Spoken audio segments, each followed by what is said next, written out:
மகர ராசிக்கு இந்த 2025 எப்படி இருக்கிறது? அதாவது மகர ராசியை பொறுத்தளவு ராசிநாதன் சனி பகவான் தான்.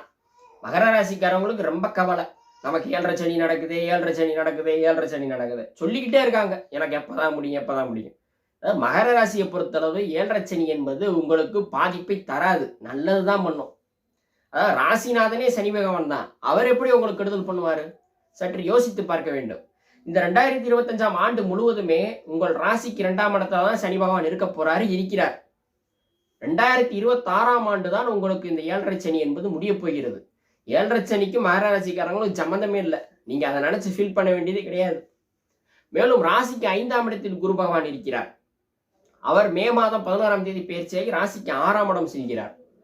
ராசிக்கு 3ஆம் இடத்தில் இருக்கக்கூடிய ராகு பகவான் 2ஆம் இடத்திற்கும், ராசிக்கு 9ஆம் இடத்தில் இருக்கக்கூடிய கேது பகவான் பயிற்சியாகி ராசிக்கு 8ஆம் இடத்திற்கும் வருகிறார்கள். இந்த ராகு கேதுக்களுடைய அமைப்பு தான் சற்று சரியில்லாத ஒரு அமைப்பாக இருக்கிறது.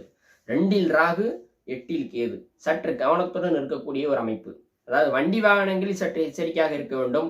உங்களுடைய பேச்சில் நிதானமாக இருக்க வேண்டும்.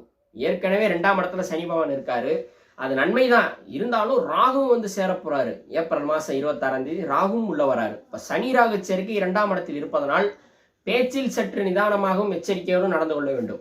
நீங்க விளையாட்டுத்தனமா பேச போய் அது பெரிய அளவுல பிரச்சனை ஏற்படுத்தக்கூடிய ஒரு ஆண்டாக இந்த ஆண்டு இருக்கும். பேச்சில் கவனம் தேவை. நீங்கள் நினைத்த காரியங்கள் எல்லாம் நடக்கும், ஆனா அது உங்களுடைய பேச்சில் தான் இருக்கு. நீங்க என்ன பேசுறீங்களோ அதுக்கு தகுந்த பலன் தான் கிடைக்க போகுது. மேலும் குரு பகவானும் 6ஆம் இடத்துக்கு போய் மறைகிறாரு. சற்று கவனத்துடன் இருக்க வேண்டும். பண விஷயத்தில் சற்று எச்சரிக்கையுடன் இருக்க வேண்டும். மற்றபடி மகர ராசிக்கு இந்த 2025ஆம் ஆண்டு ஒரு சிறப்பான ஆண்டு தான். பேச்சில் கவனத்துடன் இருந்து கொண்டால் உங்களுக்கு எல்லாமே நன்மை தான். நீங்க என்ன பேசுறீங்களோ அதற்கான பலன் தான் உங்களுக்கு கிடைக்கும் இந்த 2025ஆம் ஆண்டு மகர ராசிக்கு.